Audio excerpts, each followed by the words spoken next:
We bring you up closer to your we give me the Isara, Isara, no, they decide to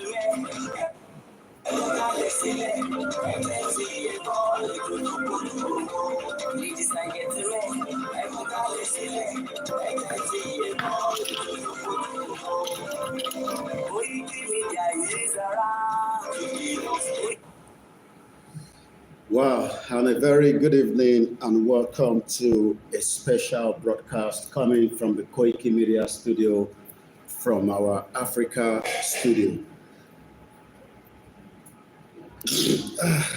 Mo kí gbogbo wa káàkiri ibi tí ẹ bá ti ń gbọ́ wa tí ẹ ti ń fi gbogbo ibi tí ẹ ti ń wò wá torí àwọn kan wò wá ni àwọn kan ń gbọ́ wa mo kí wa pé ẹ kálẹ́ ẹ káàbọ̀ sórí ìkànnì wa tí à ń pè ní Koiki Media Live. Quite a lot is going on and quite a lot we need to update as it is happening. Bí gbogbo wa ti ṣe mọ̀ bàbá wa ṣe bá wa sọ̀rọ̀ tán. It is not even up to an hour ago. And who is this person we're talking about? That is the national leader of the Yoruba self-determination. Is Emeritus Professor AdeBanji Akintoye. I've just spoken to millions of the Yoruba people around the world. If you can hear me, please let me know in the comment section. And it is also important as we are preparing to go into this transmission that everybody is also following the broadcast. Yoruba Nation is an ongoing movement, and it is important that everybody understand that the national leader of the Yoruba self-determination have just spoken to us, and what we are going to be doing tonight in the next hours, it could take us 3 hours, 5 hours, 6 hours, is to explain some of what we have heard from the national leader, and also some of the key points that Baba sọ̀rọ̀ lé lórí. There are a couple of key points. Some of my platform is not fully going live, so that means we need to connect those platforms as quickly as possible so that we can bring everybody in so that Anima repeats Arawa. So that is what I'm going to be doing tonight. So bear with me as I am still trying to bring my rest of the platform in so that ọ̀rọ̀ yẹn ò ní di méjì. Ó bẹ́tà kí gbogbo wa gbọ́ra wa dáadáa lórí as we're going simultaneously. Our Twitter is not yet live. I mean the Twitter space. The Twitter is on, but we don't have the space ready. So, and we need to bring those that are in the space to come and listen as well. So quite a lot of development is going on. While I'm going to be doing that, let me take you back to some of the activities of the rally in London. We held some rally in London in October. These rallies were fantastic. Many of you remember them. We are grateful to His Emeritus Professor Akintoye that put this together and made it a successful rally. Representing Baba Akintoye in London last year was Dr. Chief Sunday Adeyemo Igboho that came into London in October last year to represent His Emeritus Professor AdeBanji Akintoye. there were a couple of things that I will be telling you that remind you of what happened in London and what was expected after the London mega rally. We know that the rally in London, I'll see if I have the videos ready, but let's see if we can find, I believe we had a fantastic flyer, as at that time. I'll see if I can bring it up, by the Yoruba Nation in conjunction with the Yoruba World Media and many groups that walked around the clock for the London rally by Igboho and Baba Akintoye. So what we're going to be explaining to us tonight is that as many of us, after the rally, a lot of expectation, a lot of conversation, a lot of discussion has been going on after the London rally. But as we know, quite a lot of things played out just immediately after the rally.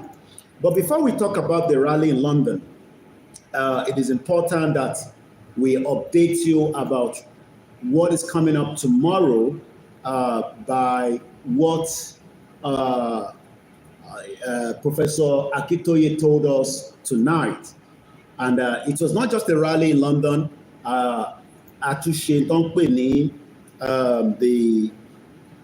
The dinner for Igboho. I'm sure we had a dinner for Dr. Chief Sunday Adeyemo Igboho as well. After that dinner, after that rally,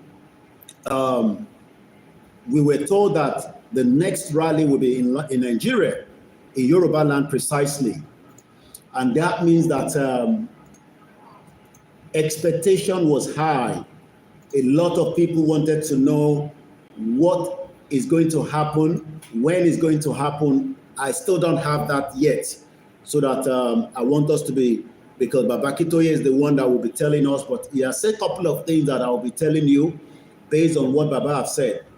But before we go to what Baba said, let us quickly bring you this image on the screen. It is important that we know that you can hear me. So if you look at the screen now, this is coming up tomorrow. Tomorrow is the 11th day of the month of June 2025. There are fast-moving development that is coming up. And what is coming up tomorrow is that Odua Coalition of Traditional Rulers Conference Against Insecurity in Yoruba Land, a special conference of the Yoruba Nation Concerned Obas, Àwọn Ọba Yoruba. They are our custodians.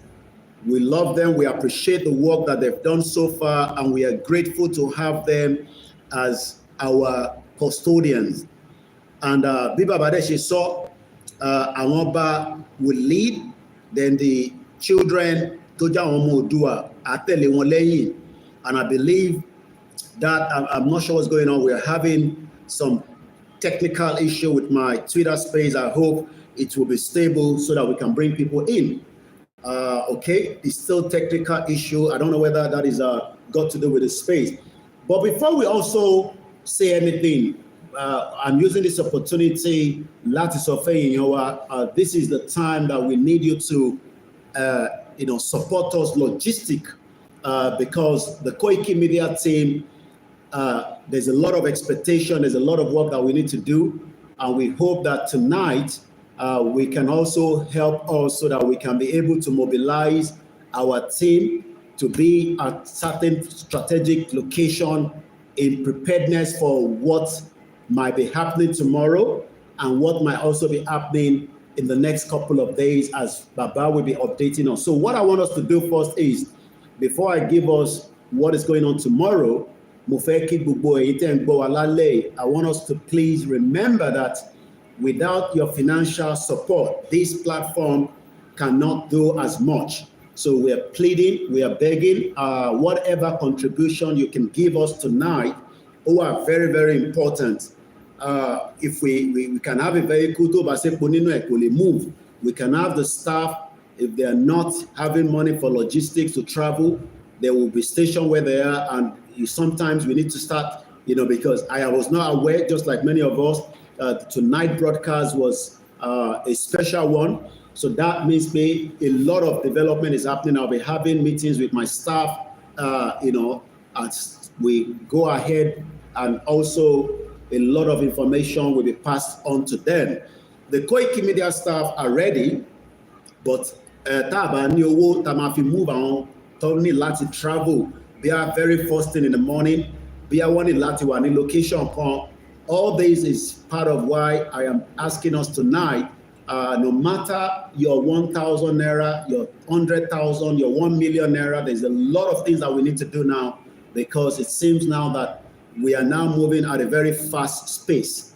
So mo rọ̀ wá, mo bẹ̀ wá, ẹ bá wa dip ọwọ́ yín sínú pocket, kẹ́ fún wa ní that support. Kò sí point, even if I sit here for 5 hours, tó bá dọ̀la tí ẹ bá rí wa lórí screen, kí wá sọ fún yín pé àwọn ọmọ tó yẹ kó lọ sí Ìbàdàn, rí wọn ní Ìbàdàn, àwọn tó yẹ kó travel láti Ondo wọ̀ sí níbẹ̀. I don't think it is worth it. That is why we are asking us tonight, because ẹlòmíì lè máa wo broadcast yìí délẹ̀. I don't know how long this broadcast is going to last, whether it's 5 minutes, whether it's 3 hours, whether it's 5 hours. But what matters now is that gbogbo ẹni tó ń gbọ́ wa nísìn, I know there are many of you watching me right now. This is the time I want you to support. You have done in the past. We are happy. We are grateful. We are not blogging platform. We are media organization. And any media organization needs funding. Funding, owó ni tó bá sówó kò sí, a lè pariwo láti sí títí dọ̀la, kò sí nǹkankan tó máa mú jáde ńbẹ̀. Kò sọ̀rọ̀ tí mo fẹ́ wá sọ lálẹ́ ju pé a need owó náà. Kò sí nǹkankan tá fẹ́ sọ, bàbá ti sọ èyí tó jù ní ọ̀rọ̀, a tún máa tún ọ̀rọ̀ yẹn gbọ́, bóun wa lè gbọ́ lẹ́ẹ̀mẹ́ 20, bàbá wa ló sọ̀rọ̀. Tí bàbá wa bá dẹ̀ ti sọ̀rọ̀, ohun wa ká tún gbọ́ lẹ́ẹ̀mẹ́wàá, torí ẹlòmíì ṣe ń bọ̀ láti ibi iṣẹ́, ẹlòmíì ti sùn, ẹlòmíì ò ní ná lórí fóònù ẹ̀, ẹlòmíì ṣe máa pass message yẹn. So bẹ́ẹ̀ ṣe ń wọlé account details yẹn lọ́ ti ń fi sórí screen. It is important that ẹ bá wa fi owó sínú àkáǹtì yìí, abẹ̀yìn, arọ̀yìn, ẹ ti ń ṣe kò ní sú yín. This is not the time to back up. This is the time that we want you to put all your support. Mo kí gbogbo yín tẹ́tí wọlé, ẹ pọ̀ tẹ́tí wọlé. We need more people. Ẹ share. Bàbá ti sọ̀rọ̀ lálẹ́, ọ̀rọ̀ tí bàbá sọ, a fẹ́ ṣe analysis lé lórí. Ọ̀rọ̀ tó ti ń sọ bọ̀, a máa ṣe analysis lé. Mo kí gbogbo ẹ̀yin èèyàn wa, ẹ̀yin ẹ̀gbọ́n mi, ẹ̀yin àbúrò mi, gbogbo tí gbogbo wa ti ń retí. It seems that it is getting closer and closer. I don't have a date yet, so that kẹ́ má lọ sọ pé Koiki ti níjọba yìí ni. I don't have a date. Bàbá sọ̀rọ̀ pé lọ́la àwọn nǹkan kan fẹ́ ṣẹlẹ̀ lọ́la tí gbogbo wa dẹ̀ gbọ́dọ̀ dúró dè. Ẹ máa bá mi máa fi account number síta. Owó òun ni àkọ́kọ́. Nígbà tí mo ti ń kí yín, we need this broadcast to go up to 1,000 views. If truly tó bá jẹ́ pé lóòótọ́ wọ́n jẹ́ tí ní ká jáde, but ohun tá gbọ́ lálẹ́ kò jẹ́ ká wà ní 200, kò jẹ́ ká wà ní 17. This is the time tẹ́ máa send the message síta sí gbogbo èèyàn. Ẹ lọ pé gbogbo èèyàn wá. Go and bring as many people in, because this is the future. The future tá ti ń retí ó ti ń súnmọ́ bọ̀. Nígbà tá a bá wá náà wá future, if we cannot even go and bring people in, this is not the time tí máa ní o gbọ́dọ̀ lè share program yìí sórí Facebook ẹlẹ́ẹ̀mẹ́ta. YouTube, Facebook, Instagram, we are live. Ẹ gbọ́dọ̀ lè share program yìí. Fúlàní pa wá, ọ̀rọ̀ yẹn kọ́ ló wà lẹ́ẹ̀mọ́ nísìn. Future wa láwà wájú wa báyìí. So that is on that. I'm going to show account details here as we go into the broadcast, and I hope many of you will donate. All this donation is voluntary. It is for Koiki Media purpose to run its organization. It is not for Yoruba Nation. It is for Koiki Media. Taba fẹ́ dáwó sí Yoruba Nation, pé ohun àpapẹ̀ support, which is very, very important. I will quickly bring us where you can do that. www.ysdm.org. There's a section there that says donate. It is important that people donate. Ẹ wọ ọ̀rọ̀ míyàn, donate. Owó la máa lò, kò ń ṣe pé ẹnu la máa lọ fi ṣe. Bàbá ní owó, irọ́ là ń pa àlọ́ anywhere. We need this money, and I will be sharing my screen quickly just for a few seconds, so that fanfan àwọn tó bá ń wá bí tí wọ́n fẹ́ dáwó sí tó jẹ́ ti YSDM, òun ló wà lórí screen yìí. So that kẹ́ máa ní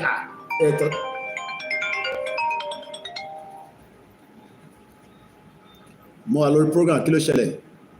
All right, no, go swallow. It's up. All right. So all these is why we are live now. It might be because there's a lot of information that is coming through, but the most important information that has come through is that Babani event commercial Lola.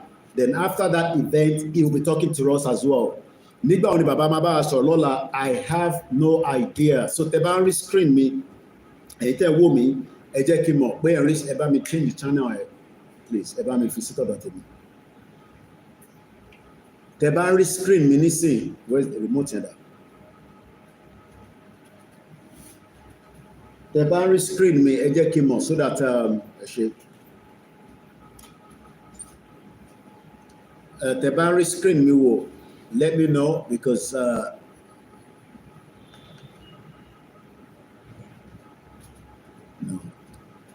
So mo kí gbogbo alẹ́ kan sí. This is a live transmission as we are still review and talking about the upcoming event. Mo kí gbogbo èèyàn wa lẹ́ẹ̀kan sí káàkiri gbogbo ibi tẹ́tí ń gbọ́ wa tẹ́tí wò ókè ó dà pé mo ti gbé wọlé ẹ má bínú, I think I should add it. Ẹ mọ̀ pé mo ní àṣẹ ń lo StreamYard ni so kò tí yé mi dáadáa, ẹ má bínú látẹ̀ǹkan. Mo ṣe add it sórí stage nísìnyí. I didn't realize that I didn't add it earlier. Remove this, then add that one as well. Ẹ má bínú. Yeah, so that is where you are going to do donation. So gbogbo ìgbà tẹ́ bá fẹ́ support the YSDM, this is how you're going to do it. I'm going to say link there ẹ wá lọ ó wà straightforward, kò sí nǹkan tó le níbẹ̀. Expectation gbogbo ọmọ Yorùbá ó gbọ́dọ̀ lọ donate láti support. Ẹni tó ti pín program yìí, ẹni tó love ẹ̀ tó share, mo believe pé gbogbo wa ni ọmọ Yorùbá àtàtà. Àsìkò tá gbọ́dọ̀ pín program yìí ni àsìkò tá gbọ́dọ̀ share lélẹ̀. Èlé ò ṣe pé mo fẹ́ kó mọ̀ pé mo ń ṣe Yorùbá nation, kò sí nǹkan tó ń báyàn lẹ́rù. Ẹ bá mi fi First Bank náà síta. Okay, tí ẹ ṣe. Àsìkò tí yàn máa ń sọ pé kó mọ̀ pé mi náà ń ṣe Yorùbá nation, kó má jẹ́ pé Ìgbòho nìkan ló mọ̀ kó ń ṣe Yorùbá nation. Má fi Yorùbá nation, má hide sábẹ́ pé ò fẹ́ jẹ́ kó mọ̀. Ẹ ṣé gan ni gbogbo ẹ̀yin tẹ́ ti darapọ̀ mọ́ wa. Gbogbo ẹ̀yin tẹ́ wà lórí Facebook, gbogbo yín náà ni mo kí láti Kwara State, ilẹ̀ Yorùbá ni, Kogi State, ilẹ̀ Yorùbá ni, Ondo State, ilẹ̀ Yorùbá ni, Ọ̀yọ́ State, ilẹ̀ Yorùbá ni, Ekiti State, ilẹ̀ Yorùbá ni, Ọ̀ṣun State, ilẹ̀ Yorùbá ni, Ọ̀yọ́, ilẹ̀ Yorùbá, Ogun State, ilẹ̀ Yorùbá, títí dé Lagos State for self-determination.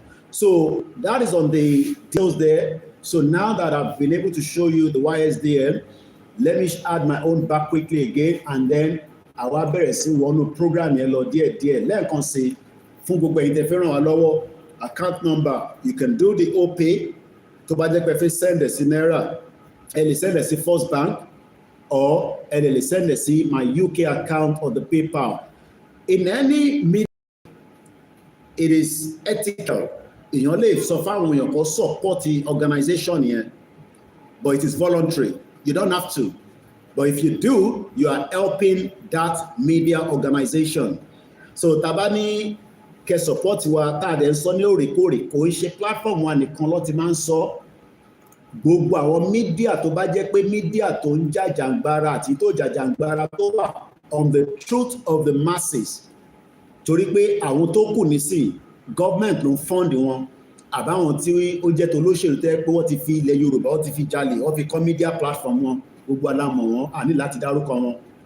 But mo kàn fẹ́ fún wa ní example, torí pé ta bá ń sọ àwọn kan máa ń rò pé bóyá àsọdùn ni. So I just want us to look at this organization. A máa show wọn fún yín nísìn. Màá kàn fẹ́ kẹ́ gbọ́ pé the same thing tèmi náà bá sọ, and this was the one tó ṣe ní 5 hours ago.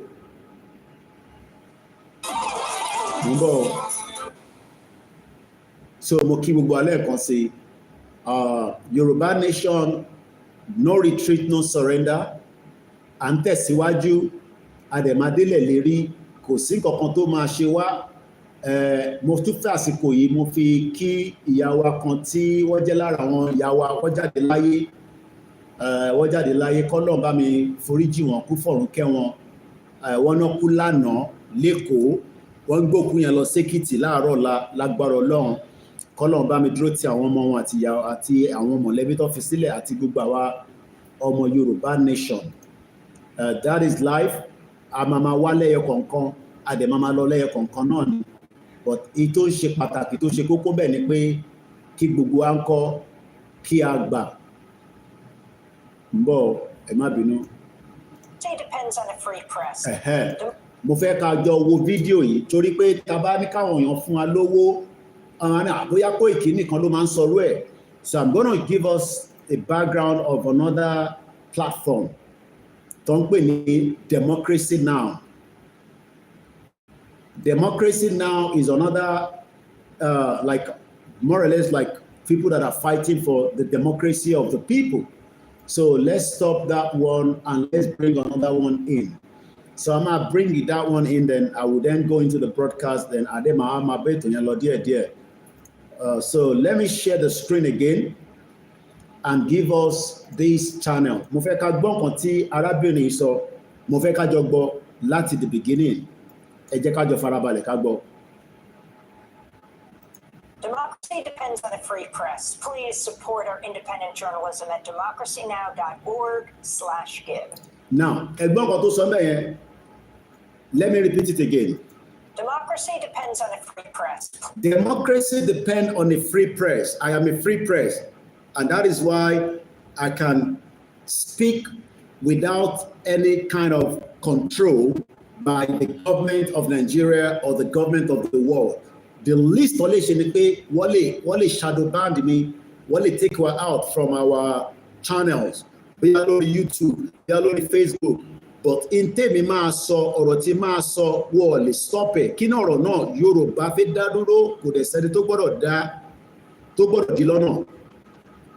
Tẹ́ bá rí tí arábìnrin náà sọ̀rọ̀, àwọn náà ń jà láti lè enlighten àwọn èèyàn. This is a page that has 2.8 million followers. Video tẹ́ ń wò yìí nísìn, èyí tó ṣe ní àná nìyẹn. Over 1 million views ló ti wò. Tẹ́yìn ò bá support wa, kò sí bí a ṣe lè challenge this government tó ń pè ní àwọn tó ṣe Twitter space. So it seems our Twitter space is not coming up tonight and we leave it like that. Mo fẹ́ ká tún gbọ́ lẹ́ẹ̀kan sí, mo ti share screen yẹn, ẹ má bínú again, I'm getting used to this. Mo ṣe ń get used sí kíní ni. So ẹ ṣé gan-an èyí tẹ́ ń bá wa kí àwa tó ṣaláìsí yẹn, k'Ọlọ́run bá wa fọ̀run kẹ́ wọn. She's hard working in this movement, but she has passed on. Mo kí gbogbo alẹ́ nǹkan sí. Now mo fẹ́ ká farabalẹ̀ ká gbọ́n tí arábìnrin sọ lẹ́ẹ̀kan sí. Democracy Now is the channel. Wọ́n ní 2.8 million followers. Yet wọ́n ṣe ń sọ pé káwọn èèyàn support àwọn. So tèmi náà bá ń sọ pé ẹ support wa, ẹ support iléeṣẹ́ ẹ fún wa lówó, is because a fẹ́ gbowó lọ́wọ́ àwọn olóṣèlú láti fi fund Koiki Media. Bóde ẹ̀wùn mi kí n jókòó sí bíbá kí n kọ sọ̀rọ̀ títí bá ní kẹ fún wa lówó tí mo dẹ̀ mọ̀ pé I need funding, and there's no point. I might as well just go and sleep. So gbogbo ẹ̀ tẹ̀dẹ̀ ràn wá lọ́wọ́, a dúpẹ́ lọ́wọ́ yín, àmọ́ lórí. But ẹ má ti jẹ́ kó sú wa, ẹ má ti jẹ́ kó rẹ̀ wá, because àìtí débi tá à ń lọ ó kù díẹ̀. Ẹ bá mi pín ètò yìí. I expect now that ó yẹ ká ti wọ 500 lórí YouTube. Ó yẹ ká push ẹ̀, a máa push ẹ̀ ni, a máa